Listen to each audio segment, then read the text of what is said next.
My name is Alex, and for as long as I can remember, I felt invisible in my own home. Not because I did anything wrong, quite the opposite actually. I did everything right. I kept my head down, got good grades, stayed out of trouble. But none of that ever seemed to matter. In my family, doing the right thing just meant you were easy to ignore. I wasn't the golden child. That title belonged to my younger brother. No matter what he did, skipping school, talking back, blowing through our parents' money, he was always just having a hard time. My parents made excuses for him like it was their full-time job. But me, I was expected to understand, to support him, to be the bigger person, always. And if I ever pushed back, I was the problem. Stop overreacting. You're always so dramatic. Those were the greatest hits in my household.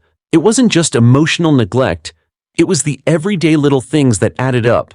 Dinner would be served with no plate for me, like they forgot I lived there. My brother would steal my notebooks, tear out pages for his own use, and I'd get scolded for complaining. I kept thinking, maybe if I tried harder, if I just worked a little more, stayed a little quieter, they'd finally see me. They'd finally treat me like I mattered. But it never came. One night, I came home from work to find my school notes scattered across the living room floor. My brother had torn them out of my binder, said he needed paper, and didn't even look up from his game console. I stood there stunned, waiting for my parents to say something, anything. But instead, they shrugged. "It's just paper," my mom said. "You always make a big deal out of nothing." That was the moment something inside me cracked. Not with a scream, but with silence. I wasn't angry. I was done. Done hoping, done trying. I turned, walked up the stairs, and began to pack. No drama, no final speech, just quiet resolve. I left that night with nothing but a duffel bag and the weight of years of being overlooked. I didn't know where I was going, but I knew I was never coming back. Because sometimes walking away is the loudest thing you can do. The night I left home, I didn't have a plan. Just a bag, a dead phone battery, and a numb kind of calm that settled into my chest like ice. I ended up crashing at my friend Matt's place. We weren't that close. We used to work the same shift at a grocery store. But when I showed up on his doorstep without much of an explanation, he didn't ask questions. He handed me a blanket, pointed to the couch, and said, "Stay as long as you need." That act of kindness hit me harder than I expected. No lectures, no judgment, just a quiet understanding. More grace than my own family had shown me in years. The next morning, my phone lit up with missed calls and text messages. At first, I ignored them. I wasn't ready to hear what I already knew, that they weren't calling because they missed me, but because something had gone wrong. Sure enough, buried in a sea of guilt-tripping texts, "You're being dramatic. Enough with the attitude." There was the one that confirmed everything. "Come home now. We have a problem." My heart beat faster.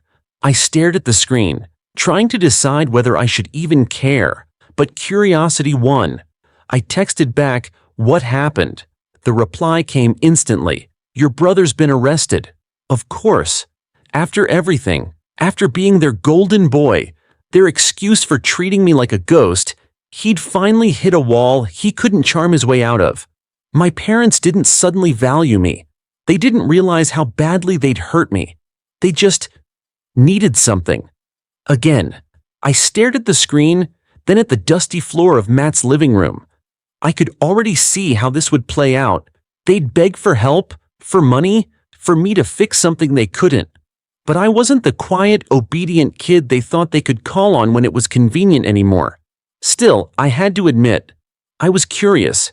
Curious just how bad things were. Curious how low they were willing to stoop after making it so clear I was never enough for them. So I stood up, grabbed Matt's spare car keys off the counter, and headed for the door. "Where are you going?" he asked. I smirked. "To see how deep they've dug their hole, and maybe watch them climb."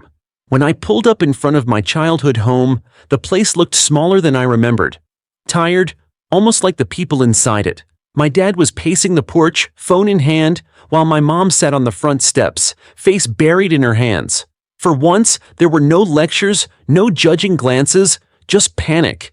I got out of the car slowly, taking my time. They didn't notice me at first. "So," I said, hands tucked into my jacket pockets, "who wants to tell me what happened?" My dad turned, eyes sharp. "Where the hell have you been?" he snapped. I raised an eyebrow. "Not here. Like you wanted." He clenched his jaw, but before he could bark something else, my mom looked up with red, tear-streaked eyes. "It's your brother," she said, voice shaking. He stole something. "From the wrong people."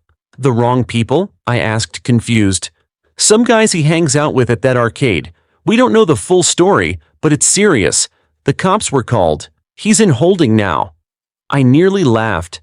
After years of being untouchable, my golden boy brother had finally run out of second chances.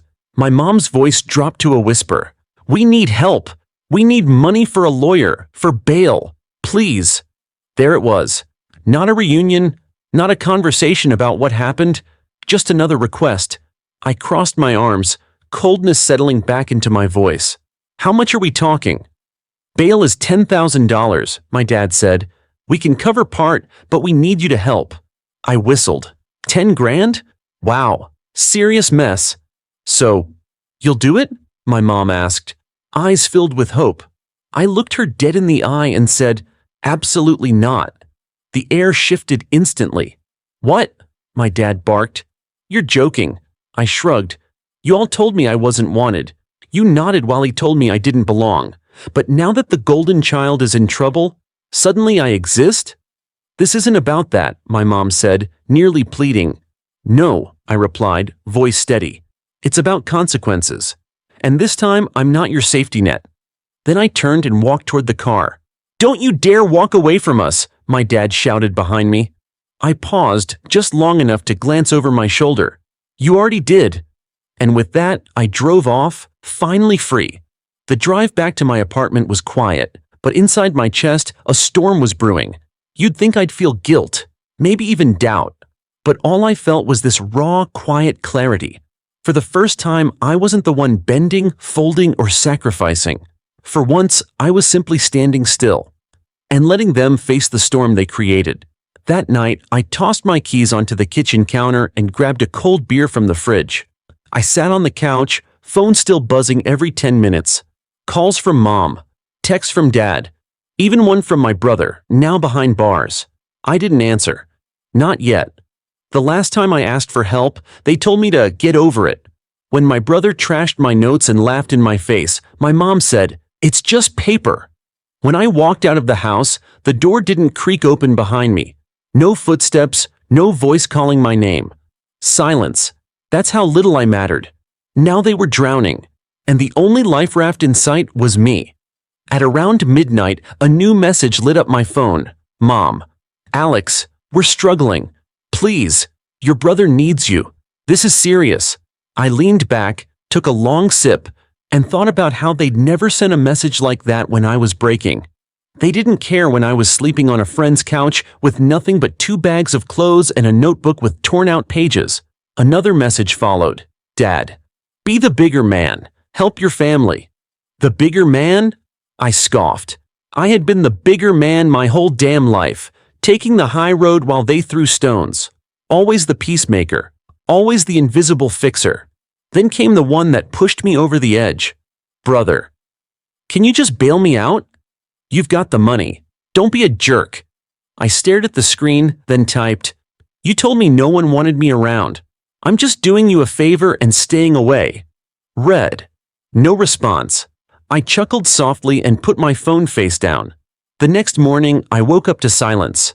No calls, no texts, just peace. I cooked myself breakfast. Real breakfast, not microwave noodles or gas station sandwiches. Scrambled eggs, toast, bacon. For the first time in years, I sat down and ate without feeling like I was in someone else's shadow. Then, as I was finishing my coffee, the messages started again. This time more desperate, pleading. They were breaking. And I was finally whole. I thought ignoring them would be the end of it. I thought they'd finally get the message, that I wasn't going to be their fallback plan anymore. But instead of fading away, my family doubled down. By noon the next day, my phone was flooded with new messages. This time, they weren't just pleading. They were bargaining. "Mom, we'll pay you back, I swear. Just help us with the bail." "Dad, this isn't the time for pride, Alex. Be the better person." "Brother, You're seriously letting me rot for one mistake after everything I did for you growing up? That last one made me laugh. What had he done for me exactly? Ruin my schoolwork? Mock me in front of our parents? Remind me daily that I didn't belong? His version of everything was a twisted fantasy only he believed in. I let the messages sit. Then a notification came through that gave me pause. Mom, we're going to lose the house if we don't figure this out. I froze. The house. The only place I'd ever lived before I left. The place that held years of painful memories. But still, memories. I had thought about that old porch more times than I'd admit, especially on the coldest nights when I was crashing at friends' places with nowhere else to go. They'd made it a place I couldn't call home. But now, it was on the line. I felt a mix of emotions. Rage, guilt, something close to pity, but mostly clarity. That night, I replied, I'll consider helping under one condition. Almost immediately, Mom responded, anything. I took a long breath before sending my message. I want a public apology. In the family group chat. From all of you. A real one. Admit what you did. Own it. It took an hour of silence before the notifications started rolling in. First Dad. A short, awkward message about falling short as a father. Then my brother, clearly forced into it, typing, sorry for being a jerk, I guess. And finally Mom. Her message was the longest. She admitted to treating me like an outsider. Said I deserved more. That she should have stood up for me. That she saw it now, how much they'd all taken me for granted. It was stiff, painful, forced, but it was there. I read each word, felt the weight of what they were finally saying, and then I replied with a simple thumbs-up emoji. Did I send them the money? Not a chance. But I finally got what I wanted. Not just the apology, but the acknowledgement. And for once, that was enough. I thought the apology would be the end of it. That I could move on with a sense of peace, knowing they'd finally admitted what they did. But as the days passed, something didn't sit right. The messages stopped. The calls stopped. And in their silence, I realized something important. They never really meant it. It wasn't a change of heart. It was a transaction. They apologized not because they were truly sorry, but because they thought it was the price for my help. When I didn't wire the money, I never heard another word. No check-in. No, how are you, Alex? Not even a thank you for considering it. Just silence. And that silence? It said everything. They hadn't changed. They were just desperate. I kept replaying Mom's message in my head. How she said she should have stood up for me. How she now saw what she did wrong. But if that were true, why wasn't she reaching out now? Why did the apology come with a $sign attached? One night, I sat alone on my balcony, watching the city glow beneath me.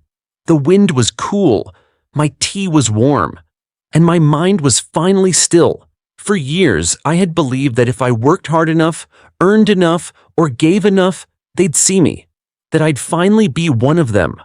But now I understood. I was never the problem. They were. They built a version of family where love was conditional, where worth was measured by what you could give, not who you were. And the moment I stopped giving, their affection vanished. That realization, it was freeing. I wasn't bitter anymore. I wasn't angry. I was done. Done trying. Done fixing. Done begging for a seat at their table. That night, I opened my phone, scrolled through the family group chat, and quietly hit Leave Group. I deleted the thread, deleted their numbers, blocked the ones who only saw me as a safety net. And I didn't feel a single ounce of guilt. The next morning, I woke up to sunlight streaming through my window. My apartment was quiet, calm. I made breakfast. I brewed fresh coffee. I smiled. For the first time, I wasn't waiting for an apology or holding space for people who wouldn't do the same for me. I was living for me, and it felt damn good. It had been weeks since I walked away from my family, and I hadn't heard a word since. No texts, no missed calls, no desperate voicemails, just silence, and I loved it. That silence wasn't empty. It was peaceful. It was freedom. Every morning, I woke up in my own space, without the weight of resentment pressing on my chest. I didn't dread checking my phone. I didn't second-guess every decision I made. I finally had room to breathe and think. I started spending more time focusing on the things that mattered. My business was thriving. I picked up new hobbies. I went to the gym. I reconnected with old friends, people who genuinely cared about me. For the first time in a long time, I wasn't just surviving. I was living. But something unexpected happened. Without all the noise and chaos from my family, I began to hear myself more clearly. I remembered who I was before their criticism, before the guilt, before I was made to feel like I didn't belong.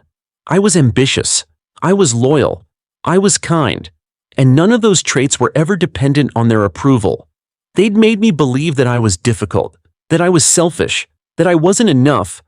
But they were wrong. I wasn't broken. I was just tired of being the one who held everything together while they tore me down behind closed doors. I didn't leave my family because I wanted revenge. I left because I finally understood that walking away wasn't weakness. It was strength. Choosing peace is strength. Choosing self-worth is strength.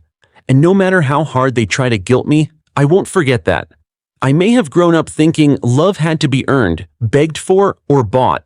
But now I know better. Love isn't manipulation. It's not convenience. And it definitely isn't transactional. It's respect. And I won't settle for anything less. From here on out, I'm building something different. Not a new family. A new life. One where I'm seen, valued, and most importantly, free. It had been nearly a month since my brother was arrested, and the fallout was worse than I imagined. My parents had sold off half their belongings, trying to scrape together money for his legal fees. The family SUV was gone. My dad's prized tools, pawned. Even the family dog had been rehomed temporarily to a cousin because no one had time or energy to care for it anymore. And I stayed quiet. No calls, no texts, not even a check-in on social media. I thought I'd feel bad. I thought I'd feel guilt gnawing at my insides, hearing how badly things had crumbled. But instead, I felt peace. For the first time in years, I wasn't the one cleaning up their mess. You see, when I was growing up, my family taught me that love was conditional, that I had to earn my place. My brother, the golden boy, could do no wrong, even when he did everything wrong. I was just Alex, the quiet one, the serious one, the one they leaned on when bills came due, when bail needed posting, when the lights got cut off. But now they had no one left to lean on, no fallback, no ATM with my name on it. And something strange happened. I started sleeping better. My chest didn't feel heavy in the mornings. My jaw wasn't clenched when I opened my inbox. I was, dare I say it, happy. That's when the final text came. It was from my dad. Alex, your mom's in the hospital, stress-related. It's been a lot. She wants to see you. For a moment I froze. My mother. The woman who once told me I was too sensitive, who laughed when my brother trashed my bedroom and called me dramatic for complaining. The same woman who nodded silently when he told me no one wanted me around. Now she wanted me by her bedside. But I wasn't the same Alex anymore. I took a deep breath. Then I texted back. I'm sorry she's unwell. I hope she recovers. But I won't come unless I'm seen, not just used. There was no response. And that silence said more than any apology ever could. So I went on with my day, brewed some coffee, sat on my balcony, let the sun warm my face. I'd always thought healing would look like reconciliation. But maybe, just maybe, healing looked like walking away and never needing to look back. If you believe in standing up for your worth, even when it's hard, give this story a like, share it with someone who needs to hear it. And don't forget to subscribe to Reddit Family Files for more powerful stories about choosing peace over pain.